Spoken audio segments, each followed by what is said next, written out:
Assalamualaikum warahmatullahi wabarakatuh. Selamat pagi anak-anak. Bagaimana kabarnya hari ini? Alhamdulillah.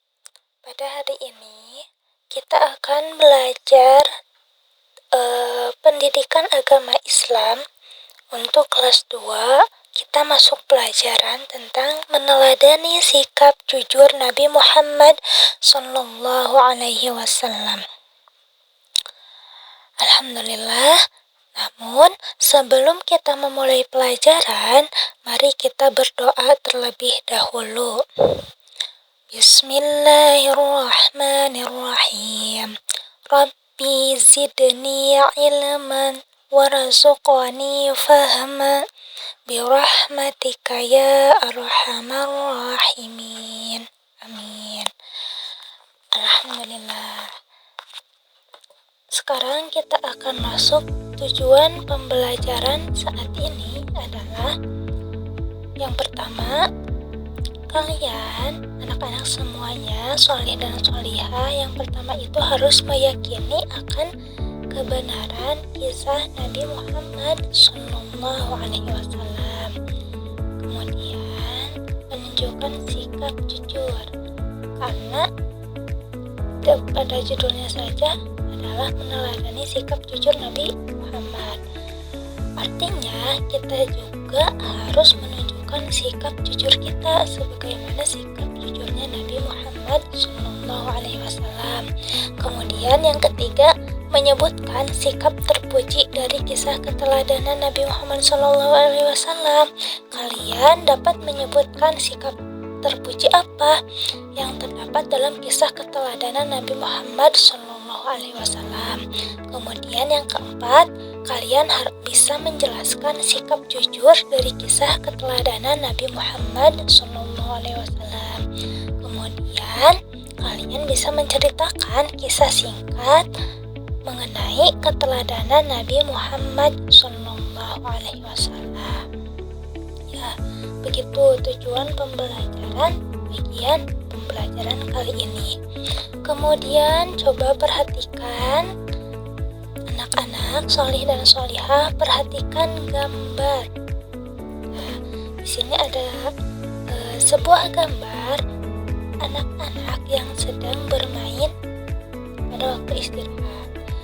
Kemudian anak-anak perempuan ini sedang bermain karet. Ada seorang anak laki-laki. Dia menemukan uang di halaman sekolah. Lalu ketika di kelas, dia menyampaikan kepada ibu gurunya bahwa dia telah menemukan uang di halaman sekolah tadi. Nah, lalu ibu gurunya bertanya, ya, dia menemukan uang itu di mana? Lalu nanti ibu guru ini mengumumkan kepada anak-anak yang di kelas siapa yang kehilangan uang. Coba ibu mau tanya nih kepada anak-anak sholih dan sholihah, ada yang tahu gak pelajaran apa yang dapat kita ambil dari sikap anak laki-laki tersebut? Coba apa? Ada yang tahu? Ya, betul. Jadi pelajaran yang dapat diambil dari gambar yang telah kita lihat dari sikap seorang anak tadi ketika menemukan uang, lalu dia memberikan uang tersebut kepada gurunya, yaitu sikap apa? Sikap jujur. Ya, betul, sikap jujur. Bisa jadi anak itu kalau tidak mempunyai sifat jujur, bisa jadi dia itu mengambil uangnya dan mengambil uangnya untuk digunakan oleh dirinya sendiri. Padahal dia kan tidak tahu itu uangnya punya siapa. Bisa jadi misalkan ada teman-temannya yang kehilangan uangnya yang jatuh dan dia menemukannya, tapi dia tidak memberikannya kepada ibu guru. Jadi dia mengambilnya sendiri dan menggunakan uang tersebut untuk dirinya sendiri. Tapi karena sikap kejujurannya ini, anak ini mengembalikan uang tersebut kepada ibu guru untuk ibu guru umumkan menanyakan kepada anak-anak yang ada di kelas siapa yang sudah kehilangan uangnya. Sikap jujur ini merupakan sikap yang baik yang harus ditiru oleh anak-anak semua dan harus dibiasakan sedari kecil sehingga nanti ketika dewasa kita sudah terbiasa untuk selalu berkata dan berbuat yang jujur. Ya. Kemudian dari gambar tersebut kita dapat mengambil pelajaran sikap jujur dari anak tersebut yang harus kita tiru. Kita harus menanamkan sikap jujur tersebut sejak kita masih kecil, baik jujur dalam perkataan maupun perbuatan kita. Jadi kita ini harus jujur, tidak hanya jujur dalam perkataan kita, namun perbuatan kita juga harus selalu berbuat yang jujur, berperilaku yang jujur. Baik, anak-anak soleh-solihah, sikap jujur tersebut merupakan salah satu keteladanan yang dapat kita ambil dari kisah Nabi Muhammad SAW. Coba ada yang tahu tidak? Kejujuran Nabi Muhammad SAW ini pertama kali terkenal pada kisahnya Nabi Muhammad yang bagian mana? Coba ada yang tahu? Ya betul, pada saat peletakan Hajar Aswad. Jadi pada waktu itu Ka'bah itu direnovasi sehingga Hajar Aswad yang ada di Ka'bah ini harus diturunkan terlebih dahulu. Kemudian pada saat telah selesai direnovasi, para pemimpin kabilah ini mau menyimpan Hajar Aswad tersebut karena mereka ini merasa berhak bahwa mereka ini pantas untuk memindahkan Hajar Aswad dengan sendiri oleh tangannya sendiri untuk memindahkannya kembali ke Ka'bah.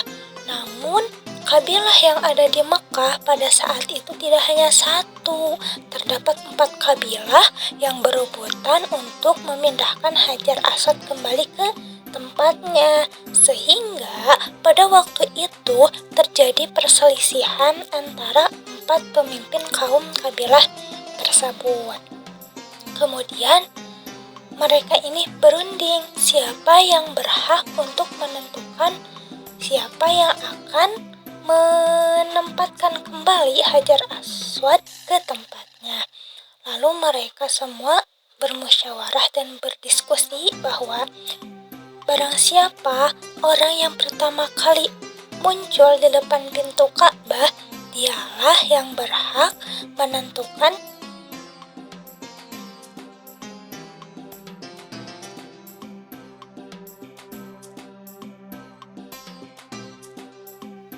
menyimpan Hajar Aswad kembali ke tempatnya.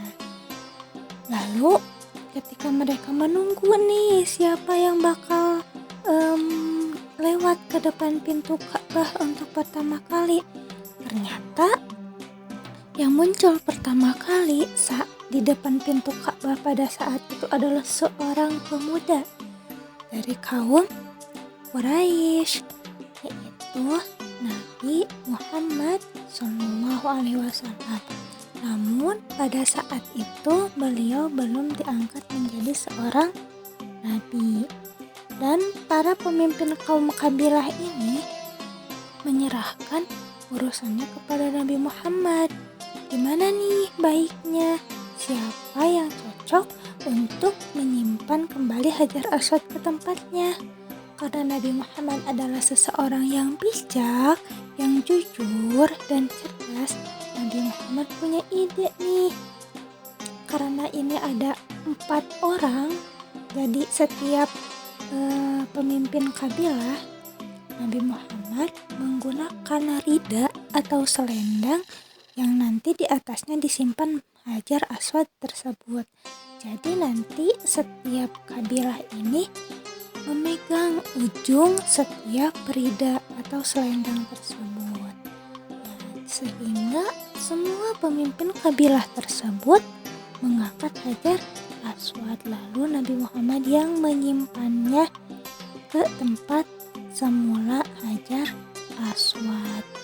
Karena sikap Nabi Muhammad yang seperti itu, yang kejujurannya dan kebijaksanaannya, maka orang-orang Quraisy pada saat itu menjuluki Nabi Muhammad itu sebagai Al-Amin. Apa artinya Al-Amin? Ada yang tahu? Ya, betul. Al-Amin itu artinya adalah orang yang dapat dipercaya.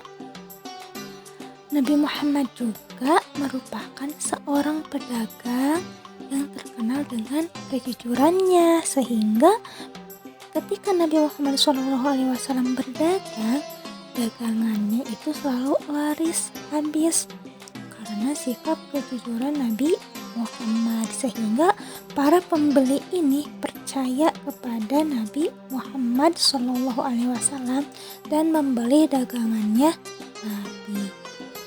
Kemudian di sini kita masuk kepada macam-macam sikap jujur dalam kehidupan.